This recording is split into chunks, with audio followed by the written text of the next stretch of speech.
Mga idol, magandang araw sa inyong lahat. Welcome ulit dito sa aking YouTube channel, Black Game Farm. Sa mga new subscriber ko dito, magpapakilala ko sa inyo. Ako nga po pala si Randy Tagliong, taga Santa Maria, Bulacan, Barangay Katmon. So mga idol, kung gusto nyo pong mag-avail sa akin ng tryo, meron po tayong available na ilang breeding materials na pwede natin i-share. I think mga 4 na tryo po, meron tayong i-share na mga Boston Black, no? Mag-message lang kayo or direct tumawag kayo sa aking cellphone number. Nakalagay na po dito yung aking cellphone number. Basahin nyo na lang po, no? Kunin nyo na lang, tawag na lang kayo.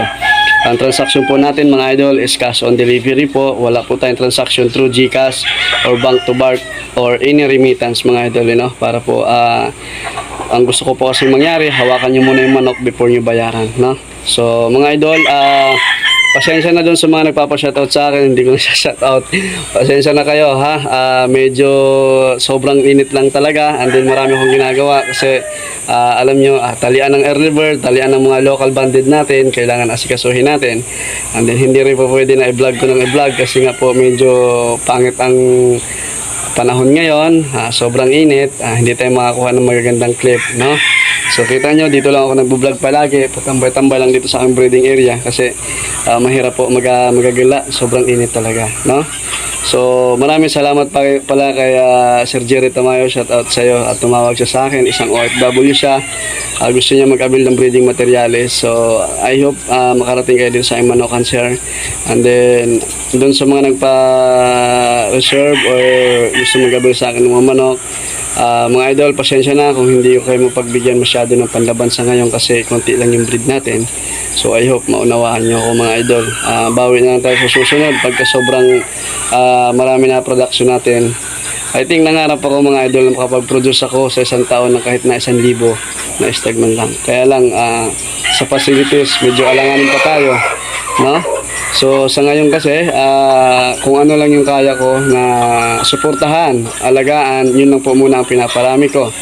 Kasi hindi ko po talaga ugali yung mag-produce ng sobrang dami, and then yung quality control hindi na rin natin masyadong nasilip kung ang manok natin is maayos pa po ba or hindi na, no? So sabi ko, mas minaigi ko na kahit konti ang production ko, basta yung quality ng manok ko is nandun pa rin.